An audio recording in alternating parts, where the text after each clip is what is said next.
to revive the companies.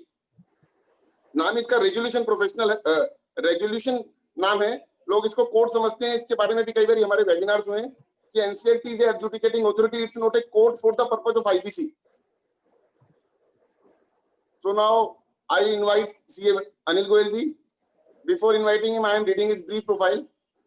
CA Anil Goyal ji is the founder and chairman of the second registered entity and the largest insolvency professional entity registered with IBPI. He was also the member of advisory committee of Insolvency Professional Agency of ICI till March 2020. He is a co-chairman of SHM for IBC. He was a member of working group established by IBPI for implementation of individual bankruptcy in India. He was also a member of SEBI group constituted by IBPI for interaction with SEBI, NSE, BSE for seeking concessions for companies under insolvency process. He was faculty for awareness program launched at the instance of CBDT and IBPI for the tax authority and deliberating on the tax authority vis-a-vis IBC. He was a faculty for spreading awareness amongst DRT members and officials on IBC for personal guarantor. He is a regular faculty of Indian Institute of Corporate Affairs for the first batch of graduate insolvency program by IBPI. He is a regular speaker at various forums, including IBPI, IPAs of ICI, ICSI, and ICMAI, SOCHM, CII, PhD, IICA, FICCI, and many other forums on IBC. He is a regular contributor of articles and other contents on digital media. As a professional experience, he is running a chartered accountancy firm since 1984 and having experience of more than 36 years in the profession. And he is presently acting in liquidator in more than 10 companies and has concluded 15 assignments. So इनका profile वैसे देखा है काफी बड़ा profile है और specifically IBC और IBC से पहले सरफेसी के अंदर तो मेन बैकग्राउंड आईबीसी को आए हुए 4 साल हुए हैं, लेकिन इनका एक्सपीरियंस शुरू से इसी फील्ड के अंदर रहा है, having more than 35 years experience. So I welcome CA Anil Goyal ji and request to start his deliberation. Thank you very much, Vijay ji. Thanks a lot, and it's my I take this opportunity to thank CA Anil Satyanarayan Bhandari ji, and he's a honorable member of our Central Council of Institute of Chartered Accountants of India, and also a very important position for me because he's also heading the IBC committee of Institute of Chartered Accountants of India, and I believe the IBC committee of ICAI can contribute a lot for this profession, as well as can encourage most of the chartered accountants to become part of this profession, which is very, very useful for all of us. And I normally share my positive stories always so that people get motivated to come to this side of profession. I thank CA Shashank Agarwal, the chairman of NIRC, who has also spared time to welcome me as a guest speaker here. And of course, to my friend CA Vijay Kumar Gupta, who is also chairman of the CPE committee of NIRC. Friends, I normally feel very happy when I'm connected with the participants in the webinars. And I normally say that this is my way of learning, and whatever I'm doing, whatever I'm sharing with all of you, this is all my experience, and I feel very, very happy when I remain connected with the participants who may be professionals or insolvency professionals, bankers, students. Like, I actually feel it very happy, and the only objective is that whenever a question is asked to me, I try to find answer immediately. And in case I'm not able to get that answer immediately, then I would go home and study on that. And I will definitely find an answer. So that's what my way of learning is. The subject chosen by CA Vijay Kumar Gupta ji is very, very important. It is basically the insolvency of personal guarantors in India. As I believe that most of the participants today are chartered accountants, and there will be some who are also insolvency professionals. So the focus today would be practically what this insolvency of personal guarantor is. It would not go detail into nitty-gritty of each clause and each process, but exactly the how it would finally help the guarantors and how it would help the bankers, and how this process runs in short, and also practically what would be the difficulties and what would be the benefits to these parties. So I would like to share my PPT with all of you for a smooth flow of my talk, if I would be allowed. So I would be immediately sharing with my Sir, screen. you are already. Yes, yes, yes. It's already there. So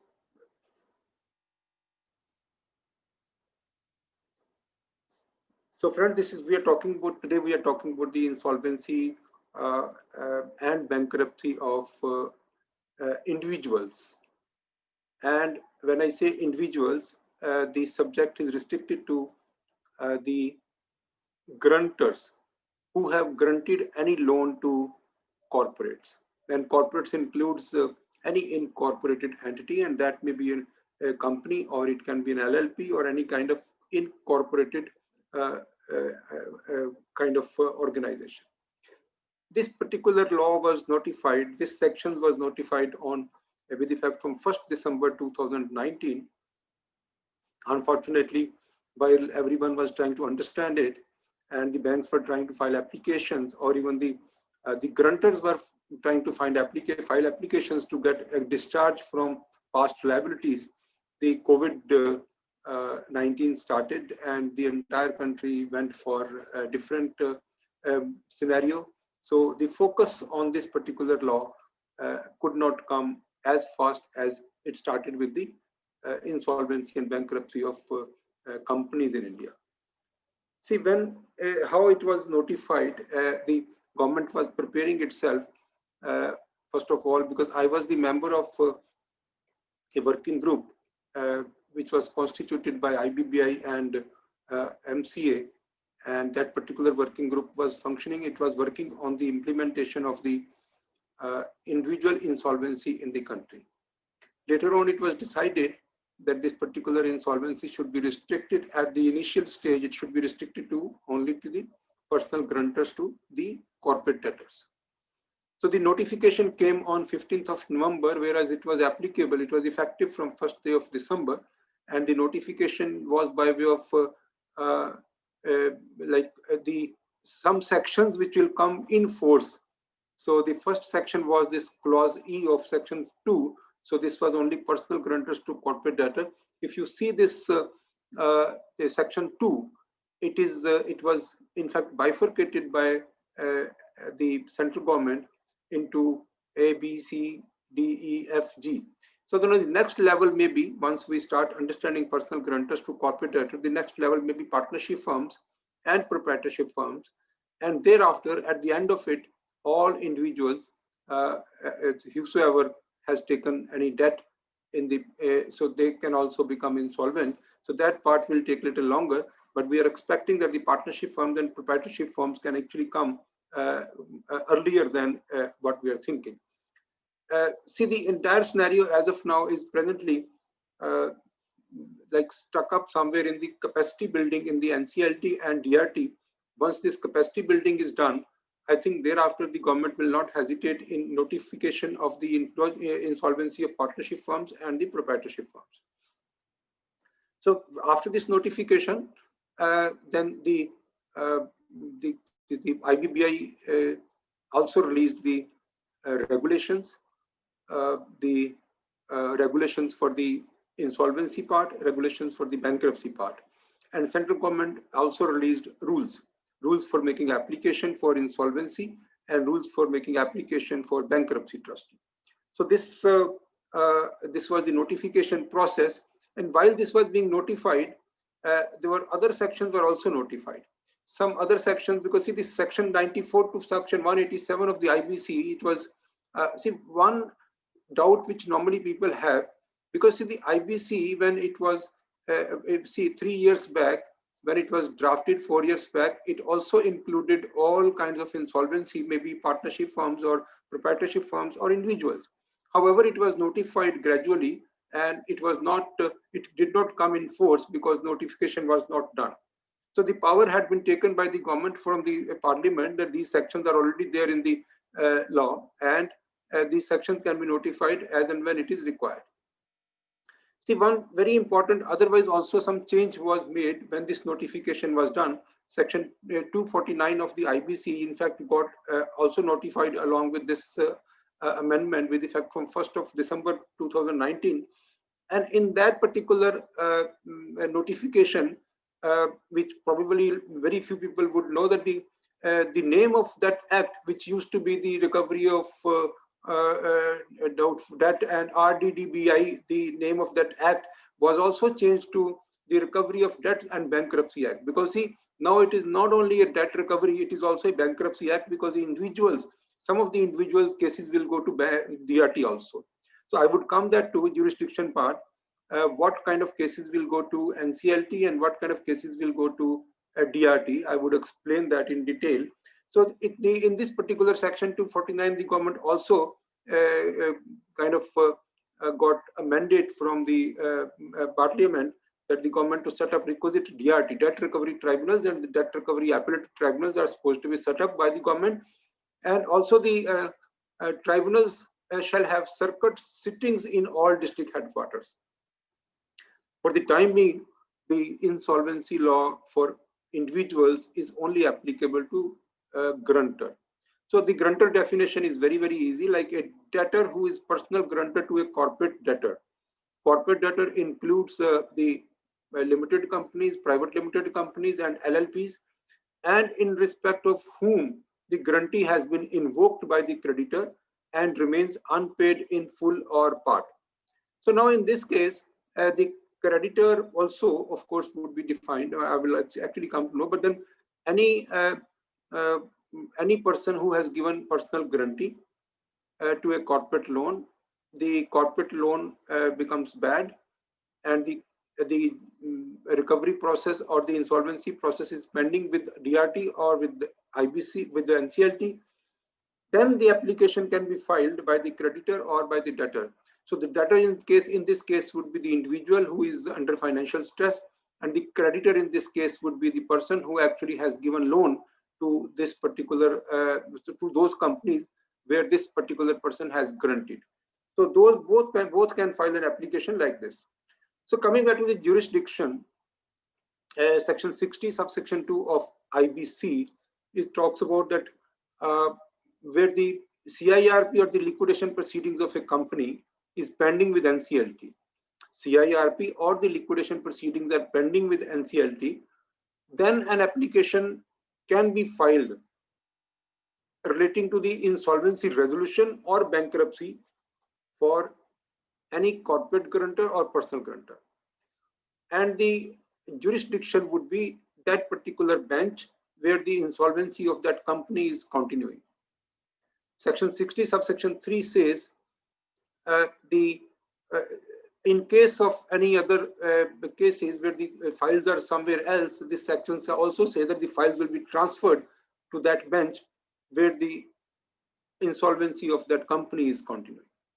Now, there are two kinds of personal guarantors. One is that where the company to whom they had granted the loan has gone into IBC. That means that the matter is pending with NCLT. So their insolvency application will be filed to the same bench where the insolvency of the main company is continuing, or the liquidation of the main company is continuing.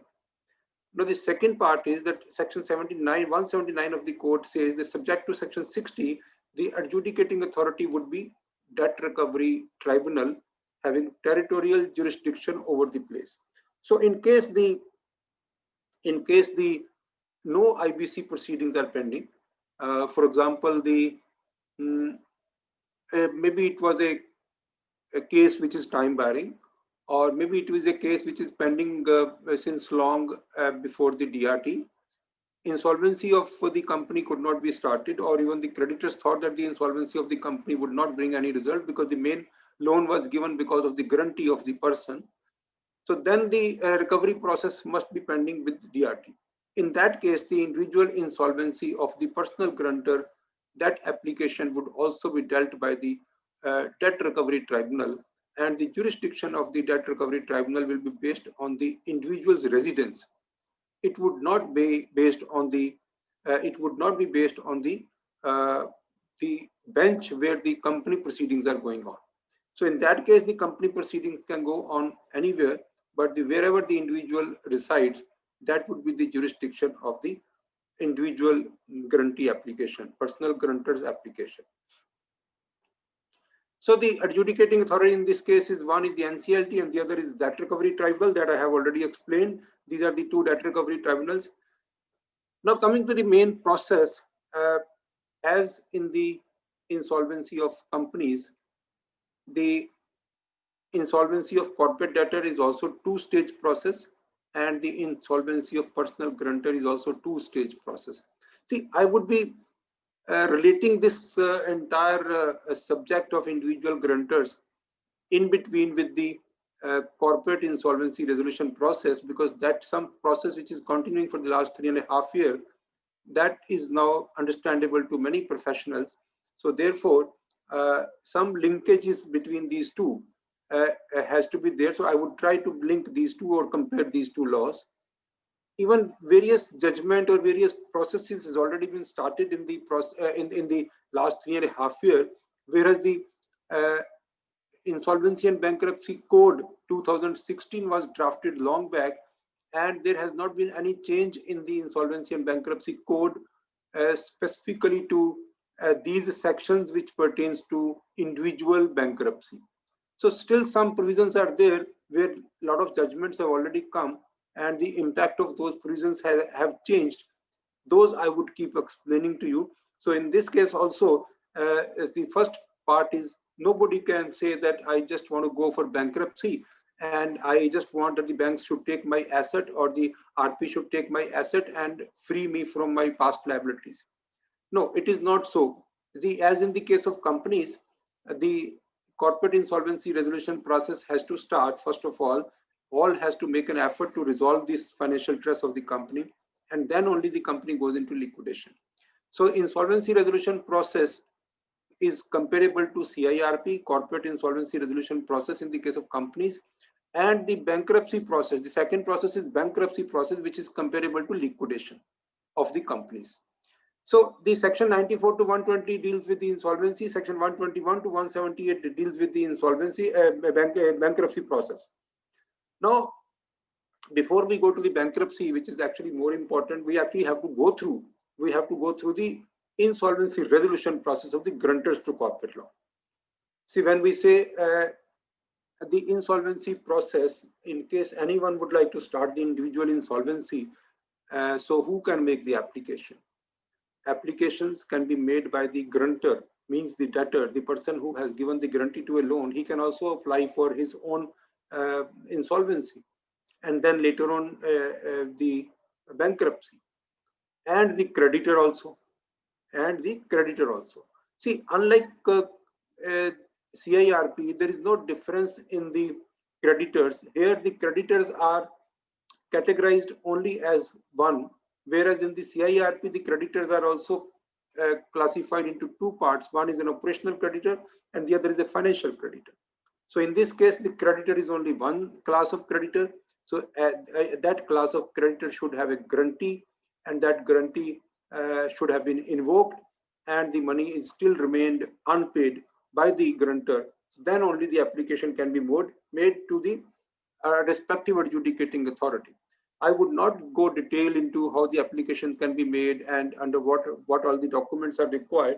I can only say, when we were drafting all these forms and all these regulations as a part of that working group, the maximum focus was given how the information will be collected. So when this particular discussions were going on, so we suggested that in the case of companies, the resolution professional normally gets information from public domains, from MCA, from SEBI, from various other public domain portals where the information can be obtained. However, in the case of individuals, it is very difficult to get the details of the individual, his family members, his businesses, occupations, assets. All this is very difficult to get. So forms were, in fact, it was drafted in such a manner that any person who files a claim, will provide information about the debtor, regarding their family members, regarding their businesses, regarding their assets. All those columns are there. Although it is not 100% mandatory, but yes, it is expected that it will be filled by the person who is making a claim. And that kind of information will be collated by the resolution professional for helping the creditors to get hold of all the assets of the individual. So the application can be filed by the debtor himself, and the application fee, as I said, is only 2,000. Form A is where the application can be filed. Similarly, application can be filed by creditor. So there are two sections. One section is like we normally say section 7, section 9, and section 10 under CIRP. So for the personal guarantors, there are two sections, section 94 and section 95. And also in the same way, rules 6 and rules 7. So this is the these are the section and the rules for filling up the form, submission of the application, the adjudicating authority. Everything has actually been completely clear, and there is no ambiguity about that. Now, the understanding that we have to develop now. See, when the application is made, and the application is heard by the NCLT or DRT, and considering that the default is there, there will be an order. And as we normally get the CIRP order, and that will be an order for starting insolvency resolution. The insolvency resolution, in brief, I would say that the insolvency resolution means that the person will, the RP will prepare a statement of affair. RP will receive all the claims, and then RP will try to make, or with the help of the debtor will make a repayment plan. He will propose that I have granted this much of loan, I have these assets, and this is my statement of affair. That means this is my asset and liabilities, and based on this, this is what I can pay, and this is what I can pay in 1 year, 2 year, 3 year, 4 year, and also this is my income presently, and this is what I can do. So in case the creditors would accept that repayment plan, that would also work. The repayment plan here is exactly as the resolution plan is there in CIRP. So the repayment plan would be accepted by the the creditors in a meeting. So here in this case also, because when we say the committee of creditors, so in this case, the committee of creditors as such is not constituted during the insolvency process. However, in the bankruptcy process, it is constituted. But if the creditors meet, and there is the RP will hold a meeting of the creditors to discuss that repayment plan, and if it is accepted and if it is implemented, then that means the debtor, the person who has given guarantee, he would be totally absolved, he would be totally discharged from all earlier liabilities. Of course, there are a couple of exceptions that I would give. So the first exception is that when we talk about all the assets of the personal guarantor, the asset that I am listing on this slide, these are the assets which are not part of the estate, and these assets are excluded from the insolvency and the resolution process of the individual. So the first asset is unencumbered tools, books, vehicles, and other equipment as are necessary to the debtor or bankrupt for his personal use or for the purpose of his employment, business, or vocation. So now in case somebody has got a two-wheeler, somebody has got a basic car, some kind of tools that he uses for making his earning, and some books, some other equipment to make his earning, which is for personal use, those are not taken over by the resolution professional. Those are not part of the assets which can be liquidated by the bankruptcy trustee. So these are excluded, because see, the individual insolvency has to be human, because the person who has defaulted in some kind of loans, he has to live his life, and the minimum life is given to an individual, even if he has defaulted in many repayments of loan, but the minimum life is granted to every human being. So this is what is the factor. There are lot many clauses in this law that you would see is because of this factor, that this law belongs to individuals and it is not artificial person like company. The company may die, but here in this case, the individuals, they have to survive, they have to live, and they have to earn also for their livelihood. So this asset is not uh, encumbered. This asset is not taken over by the RP, which is required for his personal use or the purpose or for the purpose of his employment, business, or vacation. So if some carpenter is there, so the carpenter will have some tools. So similarly, in case somebody who actually, but then it, of course, like when we talk about vehicle, no one can say that I will have a car which is worth 50 lakhs of rupees and I will not pay the loans. But then the basic vehicle has to be excluded from the assets which can be taken over by RP or the bankruptcy trustee. So in this insolvency law, the resolution professional, as it is common between the two, CIRP, there is a resolution professional. In CIRP, there is a resolution plan. So, and that resolution plan can be given by anyone.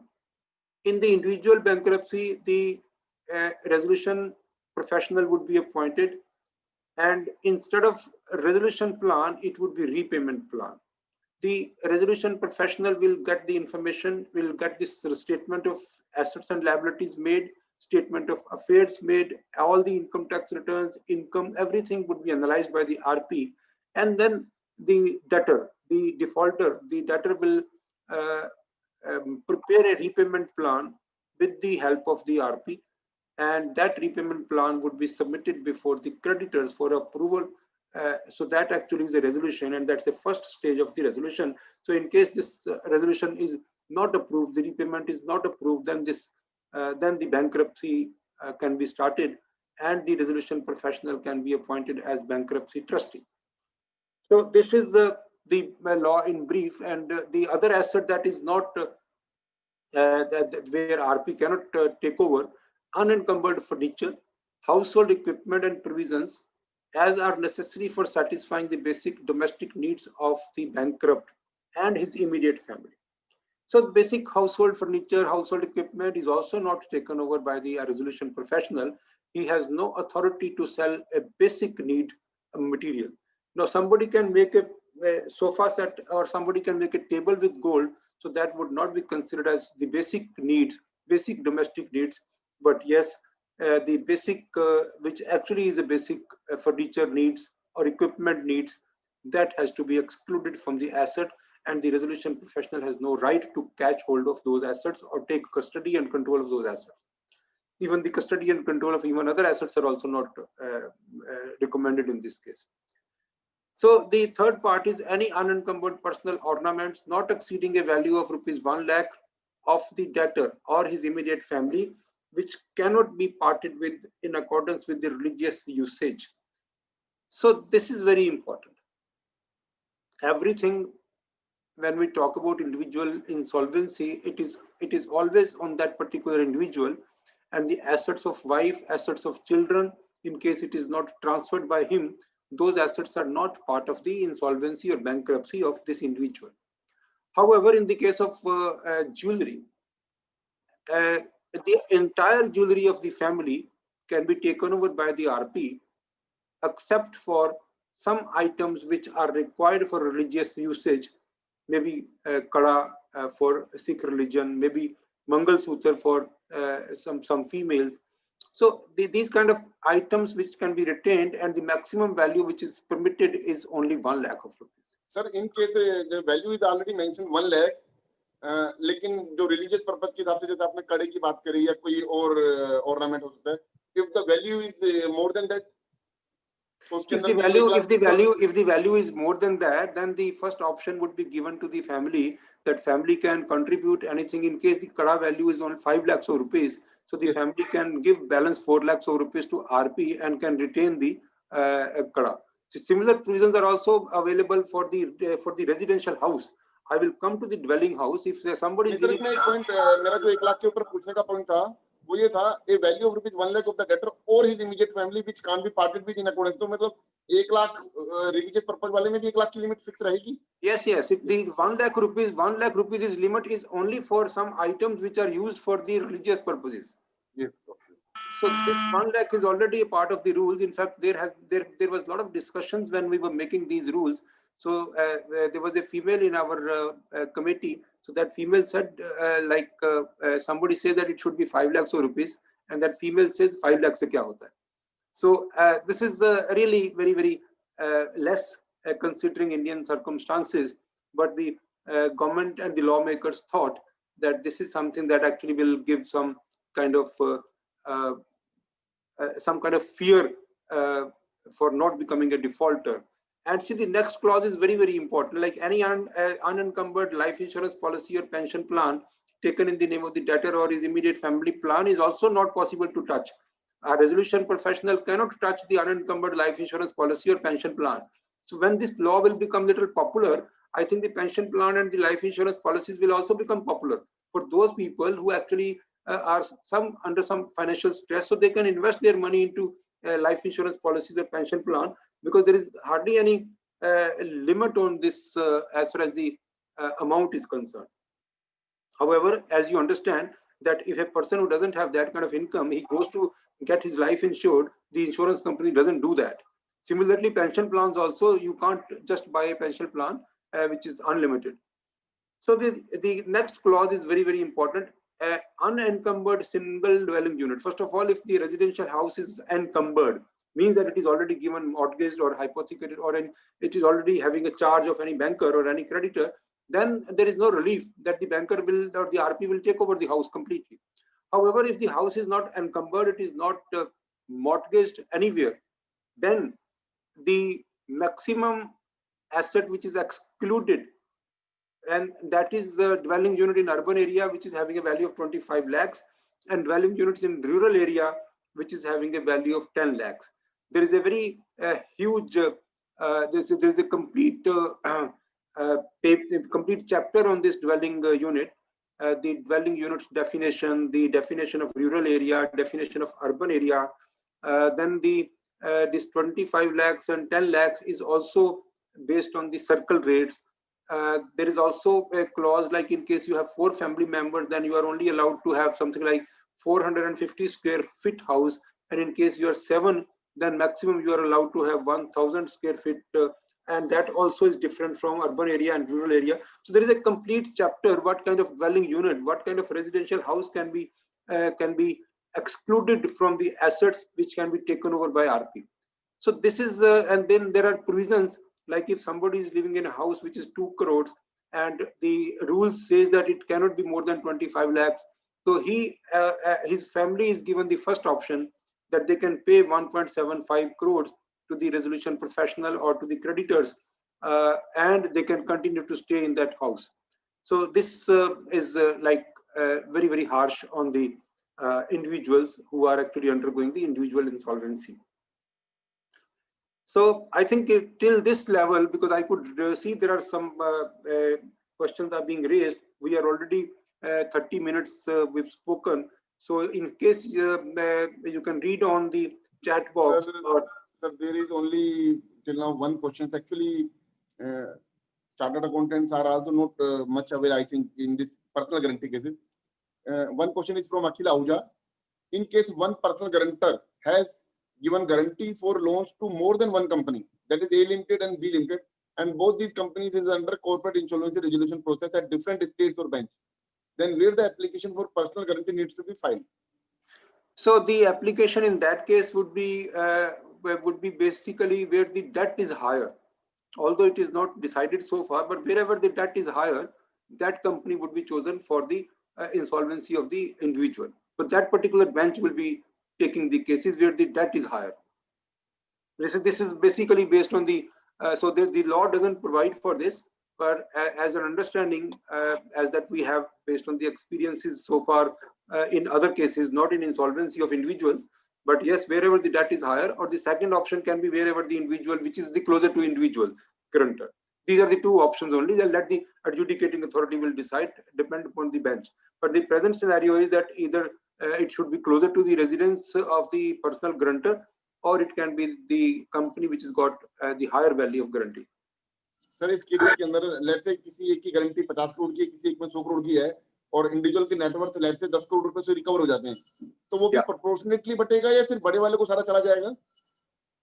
So now this is not a question of कि किसको बटेगा किसको नहीं बटेगा, because see then again, like in the case of CIRP, since we had section 53, here we have section 178. So जितना भी उसका asset होगा उस individual का, उसको जब बटने की बारी आएगी तो ये थोड़ी देखा जाएगा कि किसकी इंसॉल्वेंसी चल रही किसकी नहीं चल रही। हो सकता है उसके पास इससे पहले से ही कई ऐसे लोन हो जो कि प्रायोरिटी पे हो, जो सिक्योर्ड लोन हो सकता है उसने होम लोन ले रखा हो सकता है उसने कोई और लोन ले रखे हो जो कि सिक्योर्ड हो सकता है उसने उस कंपनी के शेयर्स के ऊपर ही लोन ले रखे हो। तो ये तो पहले तो काम है सारे एसेट्स इकट्ठे करने का, फिर उसके बाद लायबिलिटीज का क्लेम लेना, फिर वो जो एसेट्स में से जो रियलाइज होगा अगर वो रीपेमेंट प्लान नहीं दे पाता तो फिर उसको उस ऑर्डर में डिस्ट्रीब्यूट करना उस वाटरफॉल मैकेनिज्म में आ जाएगा, सेम वाटरफॉल में आ जाएगा। इसमें ये नहीं हो सकता कि किसको देना है किसको नहीं देना, सेम वाटरफॉल में आ जाएगा, प्रोपोर्शनेटली उस तरीके से मिलेगा जहां जिसकी जो प्रायोरिटी। ठीक है सर। सर और क्वेश्चंस नहीं है, अभी अंडरस्टैंड करने में थोड़ा टाइम लग रहा है हमारे मेंबर्स को। वेरी इंटरेस्टिंग टॉपिक एक्चुअली, मतलब I am listening very carefully this topic sir. No, this is very interesting. I think when this the partnership firms and proprietorship firms will also be notified. I can see there are some of the people are raising hands. So maybe they're interested that they should be given voice so that they can ask themselves, because there are three people they are raising hands. And Atul ji, you are allowed to ask a question. Sir, I have unmuted you. Atul ji, you may ask question. Saurabh ji, you may ask question. Sir, you may continue. मैं दोनों को allow कर दिया है. So now let us understand that we have seen the excluded assets. Now see, there is the concept is in individual insolvency. The concept is that whatever debt you have taken, if you have given all your assets to the RP or to the bankruptcy trustee, after that you would be discharged from all the liabilities. All the past liabilities, maybe that you have given a guarantee for 1,000 crore, or you have taken loan for 100 cars or 12 cars, or then you have taken loan. So whatever you have taken, whatever loans you have taken, all would be considered as debt. And whenever you get discharged, all earlier liabilities would be considered as waived. And that's what is this is also called fresh start.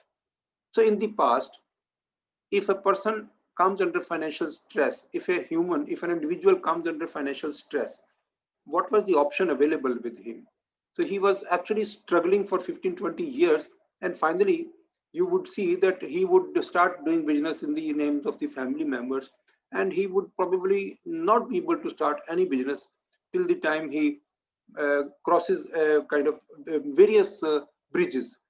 So now in this case, if a person has one business which fails, and in that business he has also given guarantees, he has an option to exit. So the main strength of an economy is the first of all, every person in that economy should be able to start a business, which is called ease of doing business, ease of starting a business.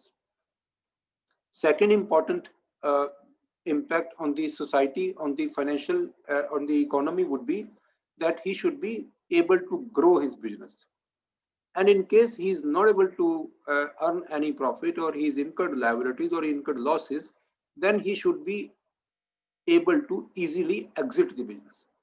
So this exit the business option possibility was not available in India. All the bankers will start, or all the creditors will start action against him. His personal guarantee, DRT will start the asset tracing, DRT will start asset auction, and this process will go on for 15-20 years. And it would never be considered that this person now after 15 years can start another business, because whenever he starts having any money, any old creditor can come and claim that from the asset that he creates. So you would see that any person who actually have ended up into a financial loss and he's got some liabilities on his head, he probably would not get an opportunity to start a business again in his lifetime, and he would start business in the name of the other family members or friends. Now, when we say that the debt in case of discharge, all the debts would be excluded and he would be completely a discharged person after the discharge order, which should be available within 1 year, 1.5 years. After that, he would be a free person. So after that, even if he gets some lottery of 100 crore, nobody from the earlier creditors can come and claim even a paisa. So this is what is the very important part of this individual grantor or individual insolvency, that this is a fresh life for a person who suffered loss.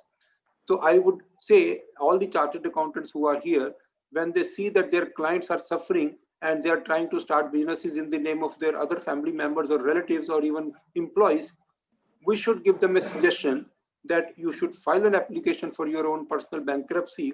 1.5 years would be a bad period, but after that you would be a new person. You would be able to buy your home, you would be able to buy your car, you would be able to take a credit card, and you would be able to also start a new business. You would be able to become director. However, in case you don't do this, then you struggle for the rest of your life and you will never be able to exit a business. Why we are saying so? There are some exceptions.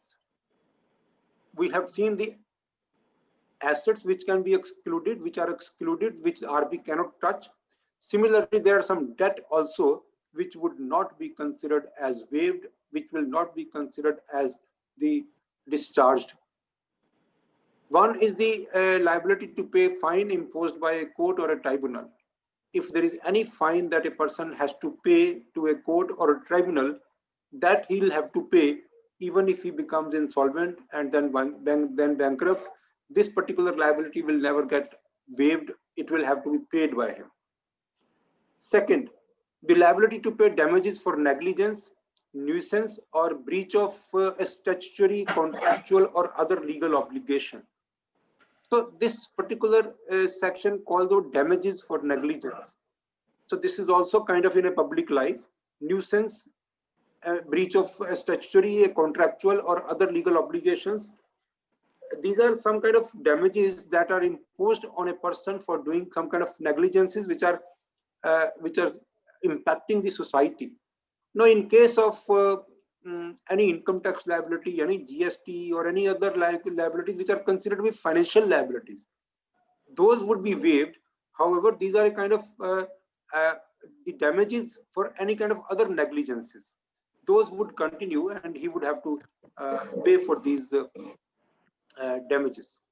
The third is very, very important, the liability to pay maintenance to any person under any law for the time being in force. So this is very important, that if, because in maybe that we've been hearing some stories in USA or even UK, where where in the case of divorce, in the case of divorces, the person, one of that spouse who is richer, he would try to manipulate things that he becomes bankrupt, so that he is not entitled to pay any maintenance to the spouse. In this law also, like in case there is any court order that you would be paying, say, 1 lakh rupees as a maintenance to your spouse who have divorced from you or who is living separately as per a court order, that responsibility would never be eliminated because of this discharge from the debt, because this particular responsibility is for the maintenance of a person, for a maintenance of a child. So any kind of maintenance, maybe for the maintenance of an elderly person, maybe there are some courts, they are giving even orders nowadays to persons that you actually have to do the maintenance of your elderly people in the family. So this is something which cannot be waived. And the fourth very, very important part is that nowadays, if you see, when a person actually goes to America and he takes a loan of 1 crore for doing his MBA, and after coming back, he will actually take something like 15 years to repay that loan. Anyone can plan that after taking this study, after taking the degree for 1 crore of rupees, and then he will default, and after he will go for bankruptcy, and within 1.5 years he would be free, and then he will not have to pay this kind of education loan or student loan. So that also has been excluded from the debt which can be waived. So a very important that the student loan or education loan would not be waived even if a person go through a bankruptcy process and get complete discharge, he would continue to pay the student loan, the maintenance to any other person as per any court of law, any damages for negligence, nuisance, breach of statutory, contractual and legal obligations, any fine, and any other debt as will be prescribed that has not been prescribed so far, and whenever it comes, that will be discussed. Interim moratorium and the moratorium. In the CIRP that we have seen that there are moratoriums. Whenever the CIRP order comes, there is a moratorium, and the nobody can enforce or foreclosure. Nobody can file an application, any suit, litigation against the company. However, in this case, Section 96 says that this interim moratorium is applicable to applications filed under Section 94, 95, means the debtor and creditor both. This interim moratorium shall be commenced on the date of application. So this probably now in the case of the MSME, this also was argued, like in the case of MSME, once the application is filed to NCLT, the interim moratorium should start. However, in the entire MSME CIRP process, the RP should not take over the MSME unit, and it should continue with the promoters to manage. However, he can have the control on the fund flow. He can have the control on the MIS. So this kind of interim moratorium is like any pending legal action or proceeding in respect of any debt shall be deemed to have been stayed, and the creditors of the debtor shall not initiate any legal action or proceedings against the debt. So after filing the application, then there will be some kind of moratorium. Nobody would be able to file another suit or recover any money or sell any asset. So that's moratorium. Now this next process is simple. NCLT will admit the application, insolvency process will start, or DRT will accept the application and the insolvency would start. The NCLT will appoint a resolution professional. So one which is very, very important, and this particular mistake was done, otherwise I would have been appointed as an insolvency professional for a very great case in India. The application, if it is filed through the RP, then the same RP can be appointed by adjudicating authority by just verifying from IBBI his credentials and his disciplinary action. In case the application is not filed by the RP, it is filed directly by the bank or directly by the creditor, then the RP would be selected or RP would be recommended by IBBI. Now, when we talk about the IBBI, nowadays there is a panel which is available with all the NCLT benches. So the bench can pick up any person from that panel, and then the person who is picked up by the NCLT, he would become the resolution professional in the case of that individual grantor. So in case in case you get any offer from any bank that we want to appoint you as a resolution professional, so you must take care one thing, that the application which is being filed by the bank has to be signed by you at one particular portion.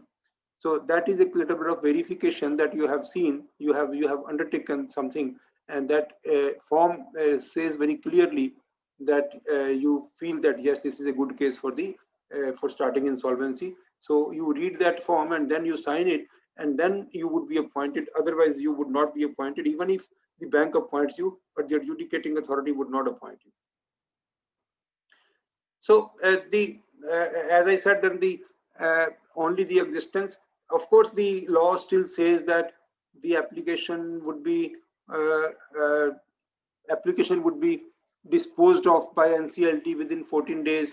All those things which was mentioned in CIRP portion also of the IBC, all that is also mentioned here. But now that there are JK Jute Mill or Macquarie Bank, all these things which are the Supreme Court has relaxed all the timelines of the law, and all these timelines now has been adjudicated, and there are legal precedences that would not be as it is shown in the IBC. it will be different now. So this is also very, very important question, that who can be appointed as a resolution professional. So the basic requirement is that he should be independent of the grantor. He should be independent of the grantor. The IP who is independent of the grantor and his IPE and all partners, nobody should be a relative to the grantor. The IP should not be subject of any disciplinary action. The IPE or any partner of the IPE should not represent any party in the insolvency resolution process. Now, the independence here means that it's not an associate of the grantor, is not a related party, has not acted or is not acting as interim resolution professional, or liquidator in respect of the corporate debtor. Form A would be submitted to adjudicant authority in case the application is not filed through a resolution professional. So the Form A is a consent, and that would be submitted to the adjudicating authority. However, in case the application is signed by the RP, so that would be considered as a consent also. So the very, very important question which comes here is like, I am an IPE, we have 40 partners. So in case we have conducted any CIRP of any company, so whether our other partner can take over, you can take up the assignment of personal grantors in the RP or not. So although the language very clearly says that the proposed RP should not have been acted as the liquidator or RP for the corporate debtor, but he would be independent. If other partner is appointed, he would be completely independent because of he's not relative, he's got no disciplinary action, so he's not related to or not associated to the grantor. So that way, what we are concluding that as of now is that in cases of CIRP, which is conducted by any of my partner, any other partner can be appointed in that in the personal grantor as RP or as bankruptcy trustee. So there are provisions like similar provisions as per Rule 11 regarding withdrawal of the application in CIRP. Also, the application can be withdrawn. In this also, application can be withdrawn. In case the list of creditor is constituted, then 90% of the voting share is required. So this one part is very, very important, is that in the CIRP, our RP can be replaced by committee of creditors. However, in the case of personal grantors, the RP can be replaced by the debtor as well as creditor.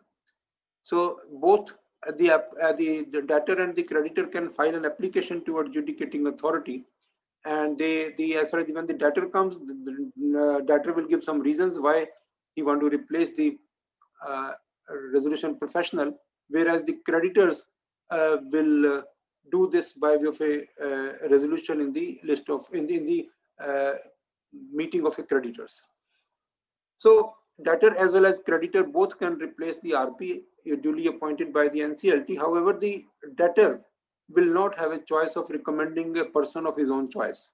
If he will say that I don't want to work with ABC, then the NCLT will decide, if not ABC, then we will pick up another person from the panel, or we will take another name from IBBI, and that he will be your RP then. But you have no option to recommend a name for the resolution professional who is working on you. So this point is very, very important, that both debtor and creditor both can also remove or can make an application to replace the resolution professional. Of course, the old resolution professional, new resolution professional will certainly give the cooperation to each other. Public notice requirements, like when this insolvency starts, public notice would be given. It is similar to CIRP. Similarly, the public notice is given to in the newspaper so that people file their claim. Now the claims are also filed in the similar manner. The claims are filed in Form B, and all those claims has to be verified by the RP. And the word is written verified here, unlike during CIRP it is only collated, and in the regulation it is written verifying. Whereas in this case, the word verify is been written in section 103 and regulation 7. So the RP has to verify the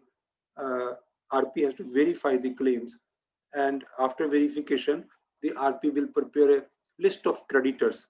The list of creditors will have to be paid within 30 days of the public notice, and the list of creditors will have some basic contents. And this list of creditors would be will be available to the list of creditors. It will be served to the list of creditors. It will be also available on the website. So similar provisions that this list of creditors would be even submitted to the adjudicating authority. Now the RP has been appointed, and the debtor will submit a statement of affair to the RP. The RP will verify, will make it. In fact, what the wording is written there is that the RP shall prepare a statement of affair based on the assets, liabilities, based on the claims filed, based on the application made, based on the income tax returns, based on the income statement, based on the debt owned by. So all this statement of affair has to be prepared by the RP, and the information for the statement of affair has to come from the debtor, or has to come from the claimants who would submit their claims. So all this statement of affair, these are very, very important assets and liabilities of the past 3 years and for the current year. Details of the excluded assets and excluded debts that we have already explained to you. Income statement for the preceding 3 years and the current year. Income tax returns of the grantor the preceding 3 years, creditor wise, broken up in secured and unsecured. Details of debt owed by the grantor to his associates for the preceding 3 years. Grantees given, financial statements, the business owned. So all this is statement of affair which is continuing, and this statement of affair is used while you prepare the resolution plan, repayment plan, and when you submit the repayment plan to NCLT, this statement of affair has to go along with it. Whenever you file the bankruptcy application after the resolution fails, then also you need this statement of affairs, the list of creditors, and that would be and during bankruptcy trustee process would be also based on the statement of affair. So in this case, the repayment plan, once this asset liability statement is made, claims are received, the debtor shall prepare a repayment plan, because he has to prepare a repayment plan. Maybe it is accepted by the creditors or not, but he has to prepare in consultation with the RP, because the RP knows the liabilities based on the claims. So based on this statement of affair, the debtor will prepare a repayment plan containing for the restructuring, and for various things that he can say that I want to repay. I can repay in installments. You can sell part of my assets. So similarly, when there is section 37 and 38, regulation 37, which is actually talking about what a resolution plan can do. Similarly, in a repayment plan, there are some things which are mandatory contents of the repayment plan, like the carry of the business, how the business will be carried on, realize the asset. All these powers are there with the RP. RP can continue the business of the debtor. RP can realize the asset. RP can administer or dispose of the funds of the debtor. Or RP has the power. And the repayment plan, which the RP would be helping the debtor to prepare, that repayment plan should also justify the repayment plan, reasons, sources, like paisa kahan se aayega. All this has to be part of the resolution plan. See, what would be the term of the resolution plan? See, all this is whatever is there in the CIRP. Similar things are also there, and financing plan. All this is completely financial. How the payment would be made, from where the funds will come, what is the timeline. So all this is considered to be the repayment plan. So in case the repayment plan is prepared, repayment plan, then the committee of creditors, the list of creditors, in the resolution process, we are not saying committee of creditors. It is only saying that it will go to the meeting of the creditors. So since the meeting of a creditor, because there is nobody who actually is not participating into the list of creditors, even if there is an operational creditor or secured creditor, unsecured creditor, everyone is there. Everyone would be there in the list of creditors. And whenever there is any meeting of the creditor, the list of creditors, everyone would be entitled to participate into that meeting for approval of a resolution plan. So in the resolution process of individual grantor, there is nothing like regular COC or regular COC meetings every month, or plus minus a few days, or that's not there. So the first part of the resolution process is to collect information about the assets, liabilities, income of the debtor. then the repayment plan can be offered, and that repayment plan can be in various manners. Like it can be, I'll just explain on this on the next slide what can be done by a resolution plan, or in this case repayment plan. The repayment plan, the manner in which the funds are held. See, all these, this is basically for trusting a repayment plan. Trusting a repayment plan means that everything should be genuine, reasonable, acceptable. Nobody can say that I have an income of 1 lakh of rupees and I would be paying all of you 5 lakhs of rupees per month. So that was not considered to be realistic. So the repayment plan has to be realistic, even if the debtor is a little aggressive, but the committee of creditors, or when in the meeting of creditors, can decide what kind of action is suitable in this case. Now, as we have seen in regulation 37 of CIRP, so this regulation 17 of the insolvency of individual personal guarantor, it says that the resolution plan can transfer or sell all or any part of the assets of the guarantor along with the mode and manner of such sale. An administration or disposal of any fund of the guarantor, satisfaction or modification of any security interest, reduction in the amount payable to creditors, curing or waiving of any breach of a debt due from guarantee. So this is what a repayment plan can do. It can reduce debt. It can offer something which is much lesser. It can say that yes, like you can even waive my security interest. So all this is a modification kar sakte hain, like part of the income of the guarantor. So all this is something that can be done in repayment of the loan. When repayment plan can say, I would be able to sell one of my property and I will pay this much of money within 6 months.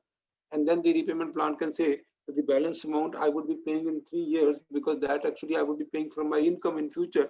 And that also can be accepted by the banks. So then once the repayment plan is accepted by the bank, then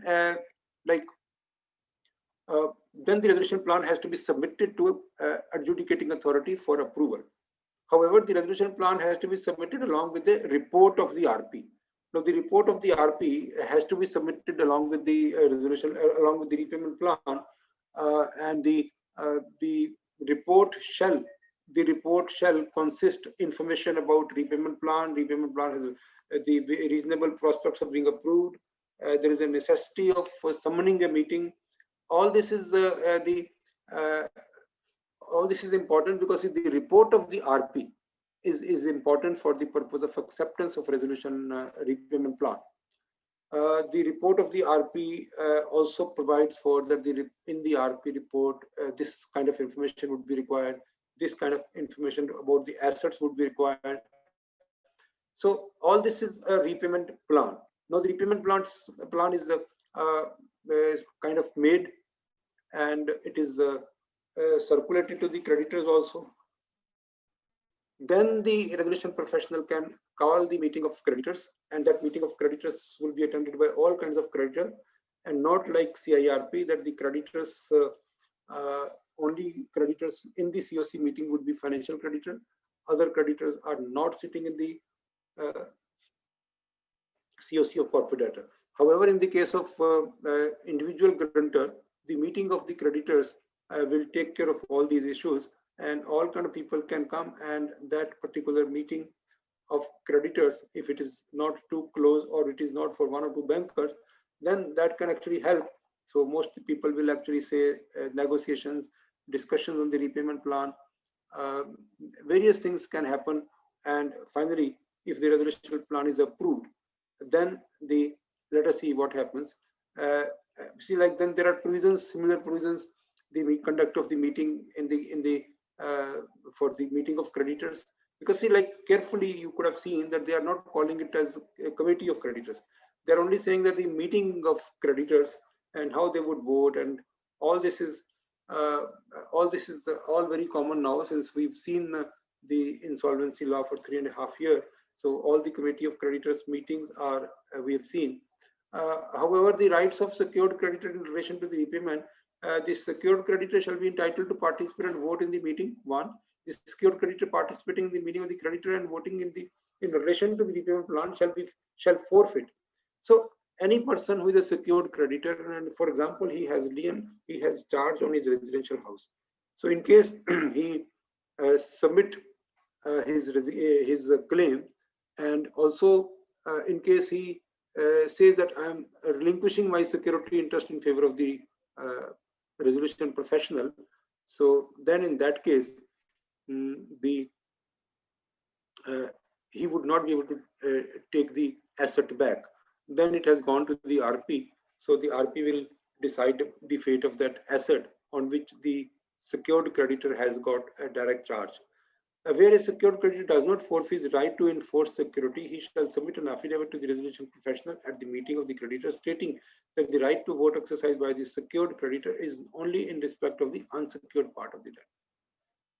Here I have to give an example to you. Like in case there is a car loan which is for 30 lakhs of rupees, and when the insolvency resolution process started for the personal grantor, the total outstanding car loan was only 12 lakhs of rupees, whereas the market is still able to give you 15 lakhs of rupees for the car. The market is still able to give you 15 lakhs of rupees for the car. So in that case, the one scenario is that the total debt is cleared, the bank will realize, and the balance amount would be given to the resolution professional.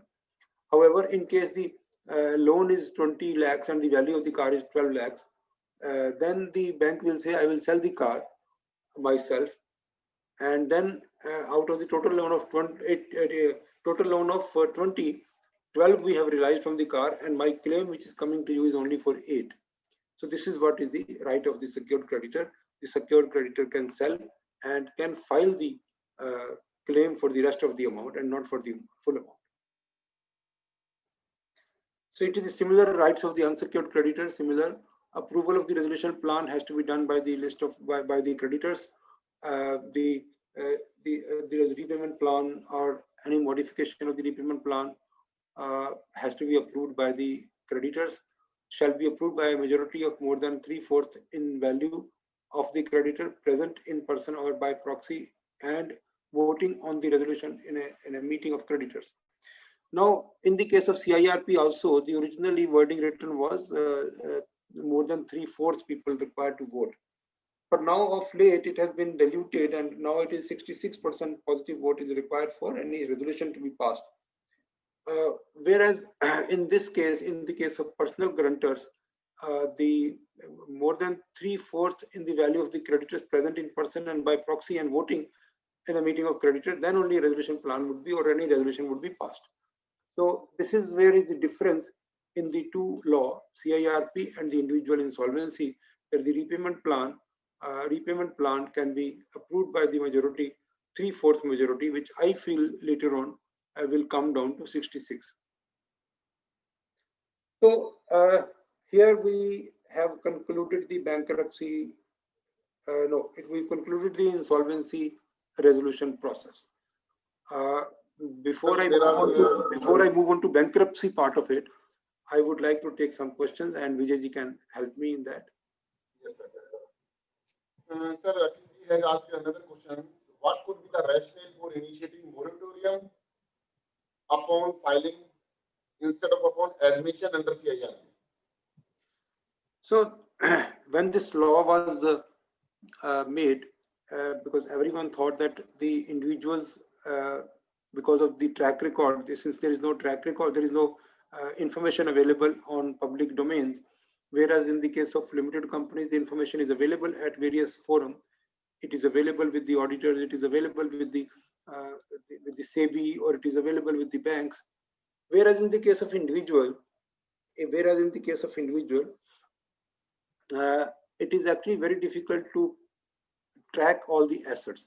So therefore, the logic is that when the application is made, immediately on the application, the moratorium should be applicable, so that there is no siphoning of the assets, and every asset should come to the custody and control of the creditor, and then a reasonable lifestyle should be given to the debtor, and that the debtor will get the discharge from the obligations. But this is the only logic that I could understand. There is no other logic. But in the moratorium, to be started on the date of the application is actually a welcome scenario. And otherwise, the creditors will not get anything. Otherwise, the personal grunter would be advantageous. He would be in an advantage situation because he will siphon off all the assets. Yes, Vijay ji, कोई और है question? Sir एक question है, वो recent case के ऊपर है कि the status of application filed by the SBI against Mr. Anil Ambani being the first application filed for personal guarantor under IBC which got stayed by High Court. तो इसके बारे में ये कुछ डिस्कशन से रिलेटेड कि किस पॉइंट पे आप जुडिशियरी नहीं है लेकिन बीइंग प्रोफेशनल किस चीज पे स्टे मिला है या So this in the case of Anil Ambani, they have been able to take a stay from High Court of Delhi, and this stay is the first of all the allegation is that why the grunters are singled out. Why the grunters are singled out? There are so many individuals in the country. When the law was made, there was no proposal that the personal grunters will be singled out. So we are being singled out from the entire community of defaulters, and we are being asked to liquidate all our assets and pay. So that's not fair. And the constitutional validity of different individuals living under one constitution is the disturbing line. Even otherwise, any high court would like to let the things cool down, because even the present scenario, when this we could get the information from our correspondent in some organizations where I'm a member. So they are presently. It is important that this kind of moratorium should be there. Yes. Is there any other question? Yes, I think we can see the chat box also. Sir, another question in case resolution professional fees that fund has been diverted to others in last 2-3 years. So is there only forensic audit option or any other thing can be? There are provisions like undervalued transaction, preferential transactions, fraudulent transactions. All provisions are there in the individual insolvency also. And so far, as I may remind all the chartered accountants or insolvency professionals, even in the case of companies, there was no where written in the law, in the code or in the regulation that the forensic auditor has to be appointed. Whereas it is only had that the RP has to do these transactions, RP has to find these transactions, preferential and undervalued and fraudulent, and report to NCLT. So that was a kind of a process which is started now in everyone, that since the RP can be an engineer also, RP can be a chartered accountant also, can be an advocate also. So how can he find all these transactions from the books of account? So it is now a tradition that the forensic auditor would be appointed. It's a tradition now. So in the case of individuals, I think there's a different kind of profession which might even flourish later on, and that would be the detective agency. The detective agency would be more useful, and the detective agency will go and follow the individual to find out the assets, businesses, family members, and that information, that particular report would be more useful rather than appointing a forensic auditor, because it is not really sure whether the individuals can be asked to provide books of account. See, the individuals can certainly say that I don't have many books of account, even if he is maintaining, because the individual is not liable to maintain books of account under any law, not even under the income tax law. So there are income tax cases also when the officers ask you the statement of affair. The officer can only ask for the statement of affair, like you can give me the assets and liabilities as you recall. But the officer cannot ask from you the balance sheet of the individual, and that too authentic. See, you can always say that I have just given you my assets and liabilities, and I might have skipped some of the assets and liabilities because I am not maintaining books of account. So this is what is the as far as the individual transactions are concerned. But then instead of these forensic audit, the detective agencies would be more useful. Detective agencies. Sir, another question is individual का नहीं है, company के ऊपर ये RP formulate a policy that restrict the interest of employee of the company under CIRP. In this case, whether RP is justified or not? No, I think there is a little echo in your voice. I couldn't understand. I could only understand that this is something about employees. Yes, yes. RP formulate a policy that restricts the interest of employees of the company under CIRP. So in this action, that action of RP is justified. Now, this all depends upon these various circumstances of the company, because you would also recall that there is section 28 in the code, and that section 28 says that in case of any change in the terms and conditions of key managerial personnel, that has to be approved by the committee of creditors. So, in case of any such scheme which has been made, which is detrimental to the interest of the employees, then it has to be done, because during CIRP, the company has to remain completely compliant. In fact, we are discussing every day. So in case we have to terminate employees during CIRP, that actually would be a very big liability. Because during CIRP, no RP would like that without giving retrenchment compensation, I can see, like he would not be able to take a decision unless the retrenchment compensation is given. So when we read Retrenchment Compensation Act, it is very clearly written there that unless you give the compensation, the retrenchment would not be valid. So we can't say that you are retrenched and now you file your claim. That is also not possible in the case of CIRP, because the employees are protected by the Retrenchment Compensation Act and the gratuity. So in case we take a decision like removal of the employees, termination of the employees, then these two liabilities comes on you: retrenchment compensation and gratuity, and that has to be paid from the CIRP cost. Whereas in the case of retrenchment compensation, it is very clearly written that unless you pay the money, the retrenchment would not be effective.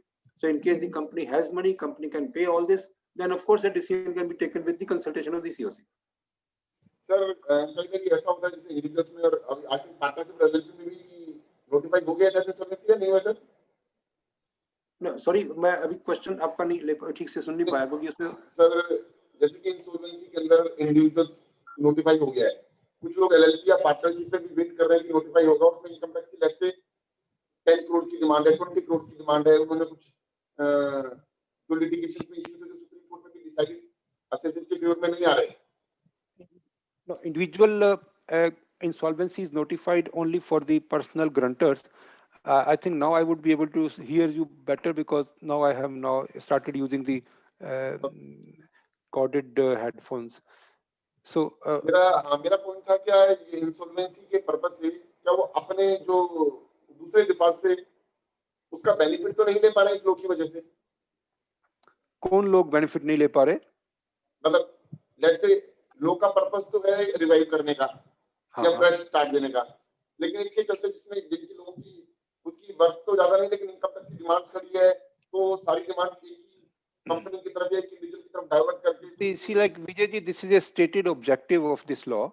Stated objective of this law is that any person who has suffered any losses, he has a right to exit, and he has a right to fresh start his life. He again has a right to own a car, own a koti, own a business, and he can have. See, the only important part which I explained earlier was that the individuals in India was not having an exit option. So they were actually struggling in various courts, and their CIBIL score, their other kind of financial information was so bad that they would probably have no option to start a new business, because they would not even get a credit card. So all this is very like depressing for a person for so much of 15-20 years. So I have seen many people, because I've been engaged in various handling of stressed persons under SARFAESI, or under even earlier also when I was professionally doing restructuring. So I actually know that these people suffer. They are not enjoying, because see, they are not able to do business. They are not able to exit from the business. So this is a benefit to the individual grunters rather than the creditors, because I hardly believe in India the creditors would be able to recover any money, but the biggest race would be to get yourself free, and it is only a matter of publicity. It is only a matter of some comfort that we can give it to the personal grunters, that you would get complete discharge and you would have a fresh life, and then you would see the maximum applications would come from the debtor himself rather than the creditors. Because the biggest question, cases जो ऐसे होते हैं जिन cases के अंदर disability देखी होती है कि if a person is insolvent or discharged insolvent, he is not able to appoint in this company or he is not able to appoint that professional, something like, तो उस चीज से पेमेंट मिल पाएगी क्या इस लोगों को? No, I would come to that level because see, presently I've just covered only 30% of the law because the next part is the bankruptcy trustee. Now, after this resolution plan fails or after the resolution plan is passed, the bankruptcy trustee, I would actually, in this law, how the bankruptcy trustee would function and how the bankrupt, what kind of restriction the bankrupt will have and how the bankrupt will get fully discharged and how finally he will be able to start a fresh life. I can come on the subsequent slides because I've just finished one part, which is insolvency process. Okay, sir. Please proceed, sir. Okay, so I'll just again go back to my slide. So now we come to the bankruptcy of the individuals who are grantors to any corporate loan effective from again 1st December 2019. So this is something which is chapter 4 and part 3 of the code. This is where the bankruptcy starts. See, like in the case of CIRP, the application for liquidation is immediately after the CIRP finishes, after the COC fails to approve a resolution plan, and after the period is finishing, the application for bankruptcy is made.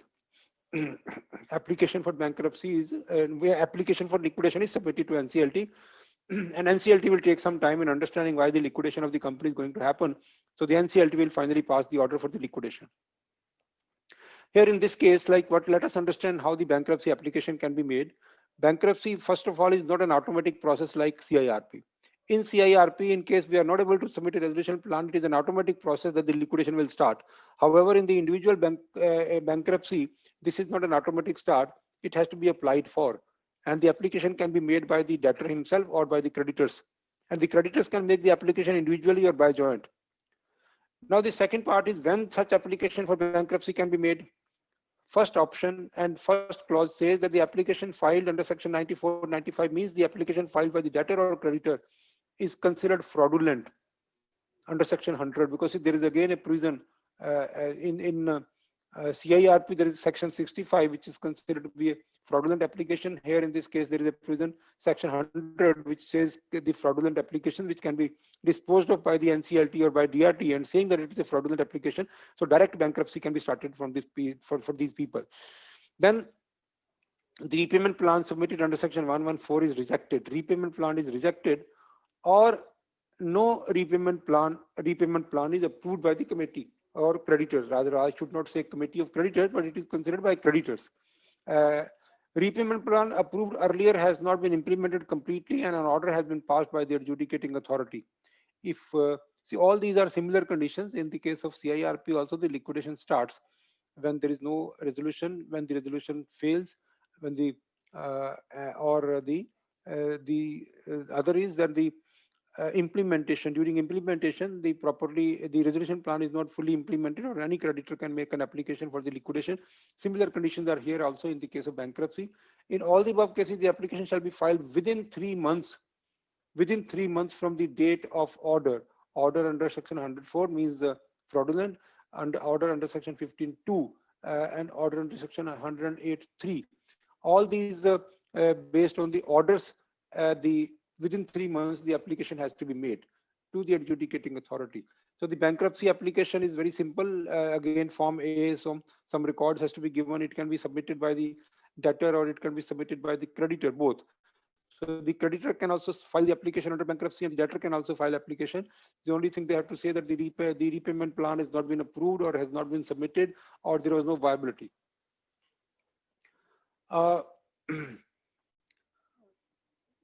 The secured creditor in the case of individual insolvency has an option that in the secured debt, the creditor will either relinquish the security interest to bankruptcy trustee, or the application can be for unsecured part of the debt only.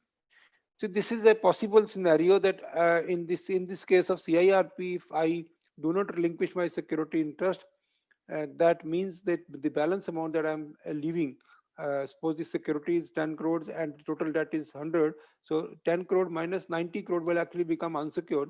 However, in this case also, somebody can say that yes, I will recover from whatever I am possible recover from my security interest, from the mortgage, from the assets that I have a charge on. Uh, but the application that I'm making is that is only for the unsecured part of the debt. So the debtor, in this case also, the insolvency professionals can be proposed as bankruptcy trustee. Application for bankruptcy in the case of debtor is deceased can be filed against his legal representatives. So this is also very important in case of any person who is deceased. Then this application can be filed against their legal representatives also. However, the legal representatives will only be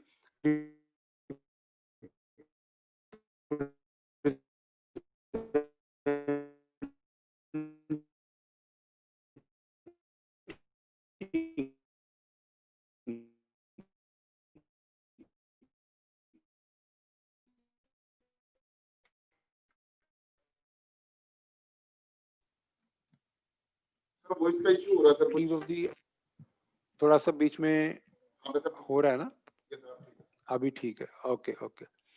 So this application for the bankruptcy by the creditor, uh, somebody can say that I relinquish the interest, and somebody can say I don't relinquish the interest. The debtor can also submit the application and can also propose an insolvency professional as bankruptcy trustee. Uh, in case of the debtor is deceased, then the application can be filed against the legal representatives also.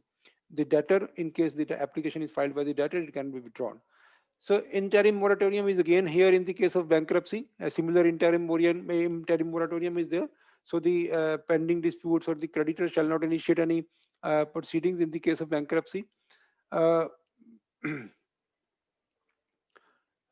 Again, it is the responsibility of the adjudicating authority to pass bankruptcy order within 14 days, whereas we understand that it is not possible for the NCLT to uh, uh, comply with the timelines. So the timelines will be used as available, subject to the availability of time. The adjudicating authority shall provide a copy of the application, and everything will be given to the bankruptcy trustee. So the most important part is the bankruptcy trustee, who is an insolvency professional. How does he get the information of the bankrupt? The application is given to them. All this is, there are some provisions made in the law so that the bankruptcy trustee gets information. Moratorium and the effect on the bankruptcy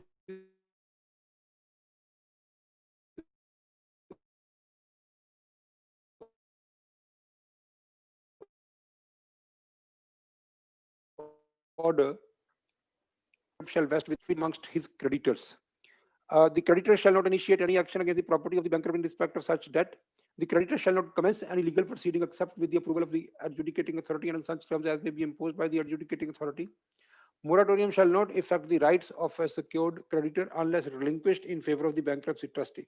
So in case the creditors are not relinquishing their security interest in favor of the bankruptcy trustee, then they can definitely go ahead and sell all the assets and can distribute. No interest will be payable to secured creditor after the bankruptcy order if he does not take any action to realize his security interest. So that is after the bankruptcy order, no interest would be given. Now this is important. This is very, very important, because anyone who actually would be making an application for the bankruptcy, he would be concerned about this section 140. Section 140 says that once the application is made for the bankruptcy, and during the process of bankruptcy, there will be some disqualifications to the person. And the disqualifications are any disqualification provided in any other law, such as Contract Act. Now the Contract Act or any other act provides, maybe the act, the representative representation or representative of the public act, it is mentioned in most of the act that the insolvent or bankrupts are not entitled to do anything in this act. Even in the in the chartered accountancy also, it is written that any person who is bankrupt cannot continue as a practicing chartered accountant. In the insolvency practice, it is also written, any person who is bankrupt cannot practice as an insolvency professional. So similarly, any other act which provides that the bankrupt is not entitled to sign a contract. So the Contract Act says, and there are various clauses in the Contract Act which says that these kind of contracts cannot be signed by a person who is undergoing bankruptcy process. So all that actually makes a person completely disqualified from entering into any business transaction. The bankrupt cannot be appointed as trustee in the trust or a state or a settlement, but this is only on ended. This scenario is only for the period when the uh, bankrupt is not discharged. But after the bankrupt is discharged, then the all these disqualification would be completely eliminated. The bankrupt cannot hold a public office for which appointment is done by elections. Uh, Bankrupt cannot be appointed as public servant. So all this, whatever I'm saying, this is probably maximum for a period of say 1.5 years, and maximum for 2 years, including the litigation time. For 2 years, if somebody can suffer, somebody can say, yes, I would not enter into any contract, or I'm not fighting election, or I'm not even a government joining a government job, then he doesn't lose anything, and he actually can get free himself. The bankrupt cannot be elected, sitting, or nominated as a member of any local authority. These disqualifications are only till the bankruptcy order is recalled or modified, or till the discharge order is passed under section 138. So once the discharge order is passed, then no disqualification would continue. And the disqualification is only for the period of resolution, only for the period of bankruptcy. Even during the resolution process, no such disqualification appears. So these disqualifications are maximum for 1.5 years, because within 1 year, on the expiry of 1 year, the person can apply for the discharge. Then it depends like what are the proceedings pending. Then NCLT will actually give a discharge certificate, discharge order. So, sir, we can say it is over and above all other acts of the disqualification after order is being passed by the NCLT. Yes, once the discharge is given, then this insolvency law overrides all other law. Then he can immediately fight an election. Also, he can become president also in the country, and he can become prime minister also. He can join government job also. He can become director. He can participate into any contract. He can join a partnership firm. He can also join a partnership firm. So then all this, after the discharge, all these disqualifications are completely evaded, completely over. And it's really a very good steps forward. Then the cannot act as a director or take part in formation, promotion, or management of a company during this period of 1.5 years. Cannot create any charge on the estate or take further debt unless bankruptcy trustee's special approval. Will inform all his partners that he is undergoing bankruptcy. Cannot enter any transaction of rupees 1 lakh or more without informing all parties that he is undergoing bankruptcy process. Now, in case he go and he try to buy a television which is costing more than 1 lakh, then he will have to inform that I'm buying a television, but it is his responsibility to inform everyone if he's entering into any transaction that he is undergoing an insolvency bankruptcy process. He cannot maintain any legal action or proceedings without specific approval of the adjudicating authority in respect of his debts.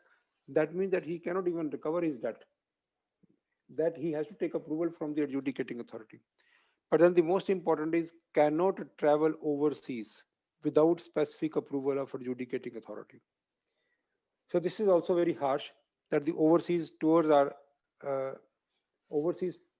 tour is restricted unless there is a specific approval from the adjudicating authority. These restrictions are only till bankruptcy order is recalled or modified, or till a discharge order is passed under section 138. Okay, now again, coming back to the statement of financial position, as I said, Vijayji, I think we are now a kind of a scenario which we have reached, that the insolvency process will start with. After the repayment plans are failed, then this bankruptcy process will start. The RP will be called as bankruptcy trustee. As a bankruptcy trustee, he has to do again all those similar things. All those similar things means that financial position of the debtor has to be collected. Then he will give the public notice for inviting claims during, as we do in liquidation. Similarly, we'll do in bankruptcy trustee process, bankruptcy proceeding.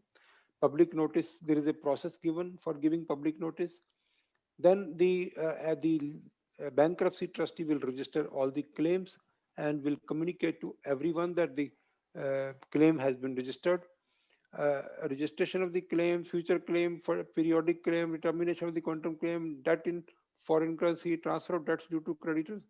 See, all this is the registration of the claims, and this kind of analysis is made because all kind of people can file their claim, even if it is a periodic payment. However, periodic payment for future, there is no liability. Again, in the liquidation, in the bankruptcy process, we make list of creditors and committee of creditors. Whereas in the case of resolution, there was no committee of creditors, and the meeting was only once or twice, and the meeting is only for the purpose of understanding and accepting the repayment plan. So there is no other reason why the meeting of the committee of creditors is called. The Similarly, in the case of bankruptcy, which is equivalent to the liquidation, in the case of bankruptcy also, the list of creditors and the committee of creditors would be constituted, and bankruptcy trustee within 14 days from the bankruptcy order prepare a list of creditor. Bankruptcy trustee should prepare a list creditor, and the bankruptcy trustee shall report.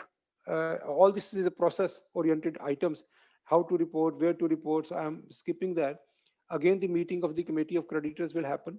Bankruptcy trustee shall within 21 days issue a notice of calling the COC meeting to be convened within 21 days of bankruptcy commencement date. Notice to the company form. So the bankruptcy trustee can convene meetings of the COC as and when required. Notice to carry agenda, notice also to carry W.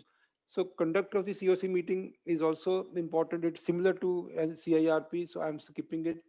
Voting share is also similar. The only difference is when there is a voting happening in this bankruptcy process, then the voting is like voting share. The voting share of each creditor shall be in proportion to the debt.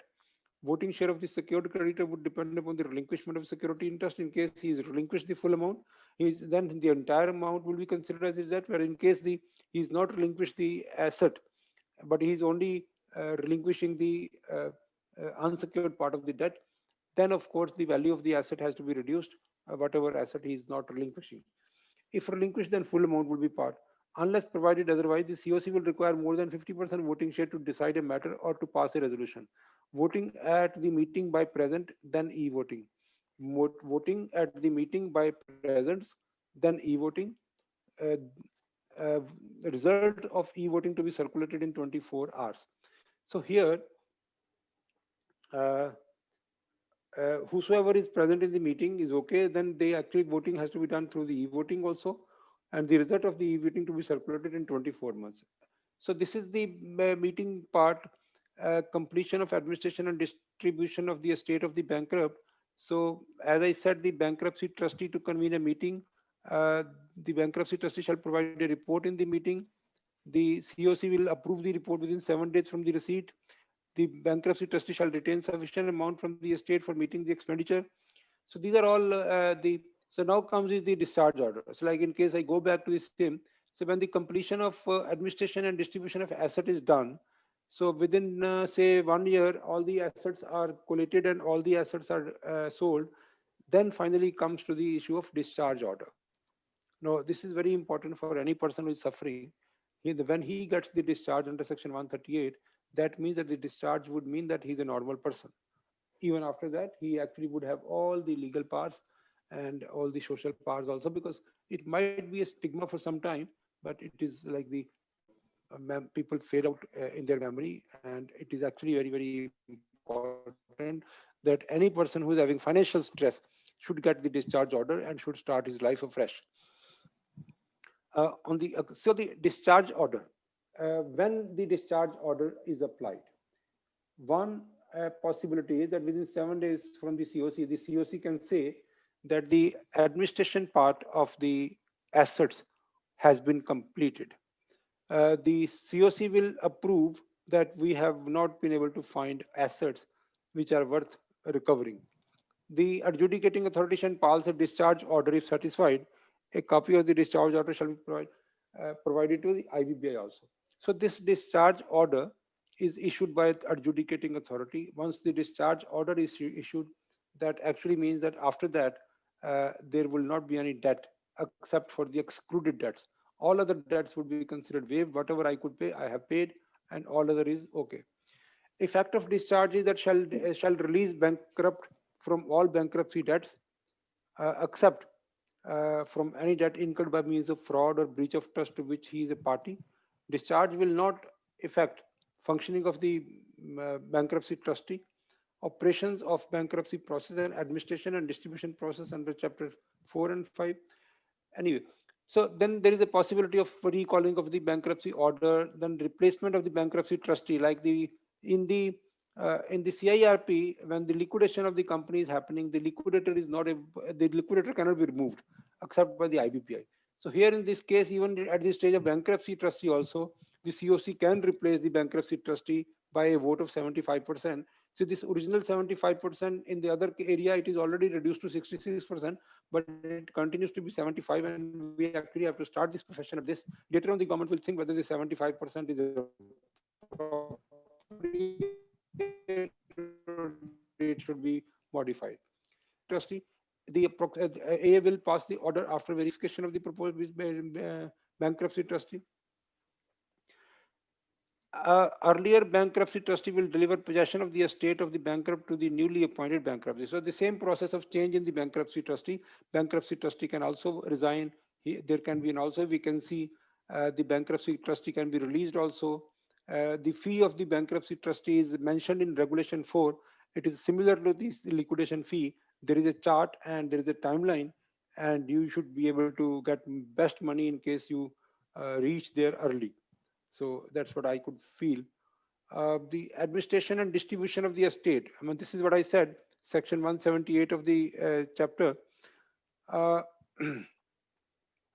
the bankruptcy trustee has these additional jobs to do: investigate the affairs of the bankrupt, realize the estate of the bankrupt, and distribution of the estate of the bankrupt. So the investigate the affairs of the bankrupt is a separate and other slightly different from CIRB, otherwise from liquidation. Otherwise, realize the estate of the bankrupt is okay, it matches with liquidation. Distribute the estate of the bankrupt is also matches with the liquidation. Investigate the affairs of the bankrupt was even in during CIRP. Since in CIRP is not there, so the probability they have put in here at investigate the affairs. Priority in payment of debts. As I said, section 53 corresponds to section 178. And the priority is, सबसे पहले cost of bankruptcy process, fee and number 2, workman dues from 24 months, debt owed to secured creditor, rank pari passu, employees dues for 12 months, government dues 2 months, 2 years, and all other debts and dues including unsecured debt. So unsecured debt is now in the 5th row, government dues are in 4th row, and C, which is the employees dues, and this is third. Government taxes हैं वो government dues में ही आएंगे जितने भी हमारे statutory dues, direct Yes, taxes, indirect now taxes. it has already been decided dues would be considered as government dues, and they would even, there is a restriction that the government cannot file a claim for more than 2 years. So that's very clear because a lot of things have already been settled. This is the priority under section 53, and now in the case of 178. Other important issues on priority as mentioned in sections and subsections: equal ranking in each substation, equal ranking in each subsection. Just 1 second. Unsecured creditors shall rank equally amongst themselves unless they have agreed otherwise. If surplus, interest can be paid for bankruptcy period to all, irrespective of the nature of debt. So this is also the first time in the case of CIRP, the liquidator has got no power to pay interest beyond the liquidation commencement date. Now in this case, in the bankruptcy of individuals, it can be paid. It can be paid if the money is available at home. duties of the bankrupt towards BT सब उसको cooperate करना है. Rights of the bankruptcy trustee is also like he can hold some description, he can make contract, he can sue and be sued, enter into an engagement, employ persons to assist him, execute power of attorney, and these are all general powers of the bankruptcy trustee. These powers are almost like liquidator, and maybe the asset size is smaller or bigger in some cases. Approval of the COC is required in certain cases, like in the SECO, we have section 28 in CIRP, so we have a section 153 here. Approval of the COC for certain acts is required. The vesting of the states, like these are the entire estate gets vested in the insolvency bankruptcy trustee. Now the presentation is over, so as our time 5:59 is done, I think we still have a lot of time to ask questions or answer to the questions. Sir, in this session, actually, the topic itself is new, I think, to our members. So they are understanding, and this is really a very wonderful step of the government. एक fresh start मिल सकता है individuals को, और any disqualifications, जैसा हम company में देख रहे हैं, किसी चाहे बीइंग चार्टर्ड अकाउंटेंट की इलेक्शन में लगा लीजिए, तो हर चीज से उसको इम्यूनिटी मिल रही है. But this process is for 1.5 years, and for 1.5 years he might undergo some difficulty. And the one beautiful part is that the government has not like the bankrupt, he would not wait till the assets are sold. He will hand over the assets to bankruptcy trustee, and then he can apply for the discharge. And in case the bankruptcy trustee is able to sell all the assets within the first 3 months, then he can apply for the discharge even after the bankruptcy trustee gives a certificate that he is now administration of all the assets is completed. So there are two things. One is the maximum in 1 year, and even some cases when there is no asset, it can be done even in 3 months or even 4 months. So this is a very big law for the people who have defaulted in the past, and they can certainly become completely discharged. So No, I think even after 18 months, it is a very less time. At least option to आया, sir. Yeah, option is there now. I think you must have met a lot of people who actually are struggling and they are suffering. But I have, in fact, I have met a lot of people. But now I tell them, but people are still not doing that because there are some kind of people are not able to understand what should be the fee, and whether the debtor himself can pay fee. That's also possible. Then the creditors will come. If I settle fees with the debtor, then the creditors will come and they will change, because they would say that he is the person of the debtor. So they will change, as normally in the case of CIRP of operational creditors. So all these difficulties are there. So the debtors as well as creditors are not able to take much decisions. Tamanna ji, do you want to ask any questions?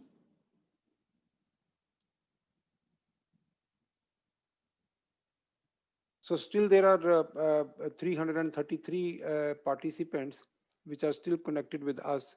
But as far as the chat box is concerned, chat box is full of their own attendance. But yeah. So the chat box is not having questions. Sir, I have listened completely to our lectures, being a host. This is a very interesting topic, and many of my clients or my known persons may get benefit from this new provisions of IBC. Certainly, I would also see the participants in case they could understand how it is beneficial to a defaulter, so that the person will never be called defaulter. Once the person will be called as a bankrupt for some time, after that he would be a completely a new man. So there will not be any past. So he can take money from, then even after that he gets 100 crore from some lottery, and he can pay tax on that, and he can live his life wonderfully without any person claiming and putting some eye. Nobody can claim that money after the discharge.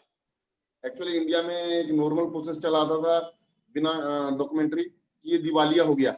जैसे market से पैसा लिया हुआ और market से पैसा देने में he is not able to discharge all his debt.